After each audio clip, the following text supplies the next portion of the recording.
अश्मा नाम के गांव में मीनू नाम की एक छोटी बच्ची अपनी माँ कमला, पिता रामू और बूढ़ी दादी के साथ रहा करती थी।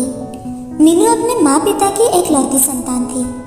मीनू के माँ पिताजी मजदूरी कर अपना और अपने परिवार का पेट पालते थे। मीनू दिखने में काली थी, लेकिन पढ़ाई में वह हमेशा ही अव्वल रहा करती थी। अब मीनू 8वीं कक्षा में थी।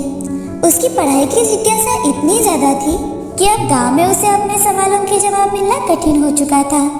तो एक दिन मीनू की टीचर रामू से, रामू, तुम्हारी बिटिया बहुत होशियार है, लेकिन इस छोटे से गांव में उसके गुणों का कोई महत्व नहीं बचेगा। तुम मीनू की पढ़ाई के लिए उसे शहर भेजो ताकि उसकी अच्छी पढ़ाई हो और उसकी जिज्ञासा पूरी हो।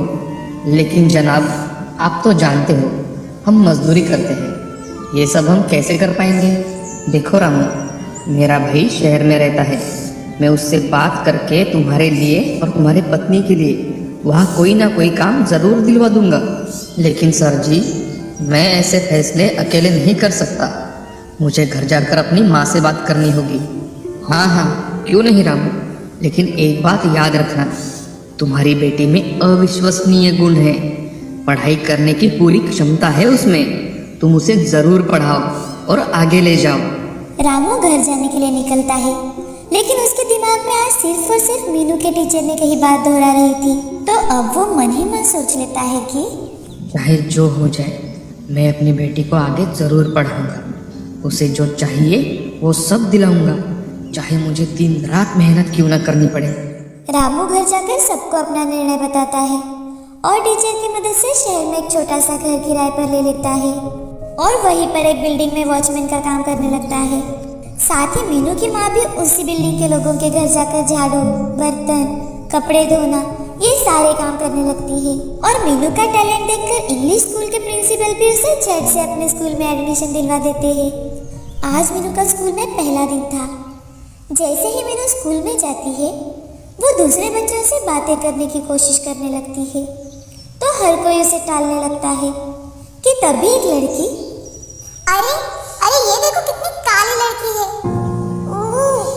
इसे देखकर तो मेरी तबीयत ही बिगड़ जाएगी। उस लड़की की बात सुनकर मीनू को बहुत बुरा लगता है, लेकिन मीनू कुछ कहे बिना ही वहाँ से अपने कक्षा में चली जाती है। तो वहाँ भी उसके पास कोई नहीं बैठता। थोड़ी ही देर में स्कूल की घंटा बज गई और टीचर क्लास में आकर, good morning students. Good morning teacher. अब मीनू हर रोज स्कूल जाती और पढ़ाई करती, लेकिन जब भी टीचर कोई सवाल पूछती और मीनू जवाब देने के लिए हाथ ऊपर करती, तो मीनू की टीचर उसे देख अनदेखा कर देती और किसी और से जवाब पूछती थी। एक दिन की बात है, टीचर ने बच्चों को साइंस का एक सवाल पूछा। क्लास में इस सवाल का जवाब मीनू के अलावा किसी और को पता ही नहीं था। मीनू ने बड़े ही उत्साह के साथ अपना हाथ ऊपर उठाया कि तभी टीचर, किसी को नहीं आता जवाब? टीना, रघु, कोई नहीं जानता इस सवाल का जवाब? अरे बताओ। टीचर मैं बताऊं? कोई जरूरत नहीं है। टीचर के ऐसे कहते ही मीनू उदास होकर चुपचाप अपनी जगह बैठ जाती है कि तभी miss school of the year के कंपटीशन की नोटिस आती है। तो एक लड़का धीरे से, टीचर, इसमें तो मीनू को ही भाग लेना चाहिए ना। लड़के के ऐसे कहते ही सभी बच्चे तथा टीचर भी हंसने लगती है। अब मीनू दिन ब दिन उदास रहने लगी, तो उसका पढ़ाई पर असर होने लगा। ये देख रामू और कमला मीनू से, मीनू बिटिया, क्या हुआ? देखो बिटिया, हम तुम्हारे लिए ही तो शहर आए हैं ना। और हाँ, आजकल तुम पढ़ाई में बहुत पीछे पड़ रही हो। तुम्हारी टीचर का मुझे आज फोन आया था। वो कह रही थी कि अगर आपकी बच्ची को अगले एग्जाम में ऐसे ही मार्क्स मिले तो उसे हम वहाँ से निकाल देंगे। पापा वो, मीनू बोलते बोलते रुक जाती है, क्योंकि उसे पता था कि उसके माँ पिताजी उसके लिए कितनी मेहनत करते हैं। वो अपने पापा से, नहीं पापा, अब मैं अच्छे से पढ़ाई करूंगी। मीनू की सारी परेशानियां उसकी दादी समझ रही थी, लेकिन दादी वक्त आने की राह देख रही थी। अब दूसरे ही दिन दादी मीनू से, मीनू, मुझे पता है कि तेरे स्कूल में तुझे कोई पसंद नहीं करता। तेरे रंग से सभी नफरत करते हैं। तुम दिखने में गोरी नहीं हो, लेकिन हाँ, पढ़ाई में तुम सबसे बेहतर हो। देख लेना, आज नहीं तो कल पूरा स्कूल तुमसे दोस्ती करना चाहेगा।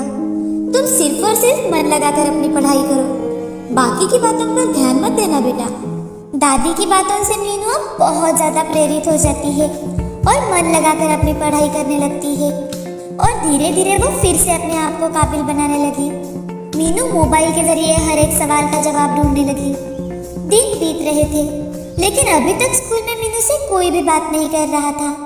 ऐसे ही एक दिन क्लास में एक नोटिस आती है, स्टेट लेवल पर क्विज कंपटीशन होने वाला है, तो स्कूल से सबसे होशियार बच्चे को ही भेजा जाएगा। जो भी इस कंपटीशन में पार्टिसिपेट करना चाहता हो वो स्कूल के बाद हॉल में आ जाए। ये नोटिस सुनते ही मीनू बहुत ज़्यादा खुश हो जाती है और स्कूल के बाद हॉल में पहुंच जाती है। वहां जाते ही मीनू की टीचर मीनू को देख, मीनू तुम यहाँ क्यों आई हो? क्या जानती नहीं यहाँ तुम जैसे दिखने वाली लड़की की कोई जरूरत नहीं है?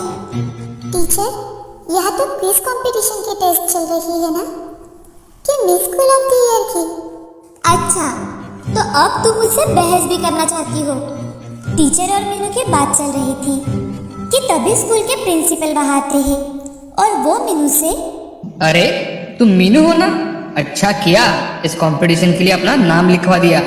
स्कूल का नाम रोशन करना बिटिया। चलो अंदर चलो।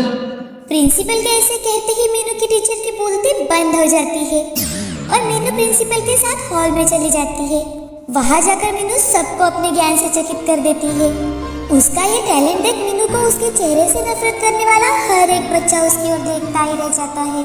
और मीनू स्टेट लेवल पर होने वाले कंपटीशन में भी फर्स्ट आती है। मीनू के माँ पिताजी भी अपनी बेटी की तरक्की देख बहुत ज्यादा खुश हो जाते हैं। इस कहानी से हमें यह सीख मिलती है कि किसी की पहचान उसकी सुंदरता या गोरापन नहीं होता, इंसान की सही पहचान उसके दिल और दिमाग से होती है।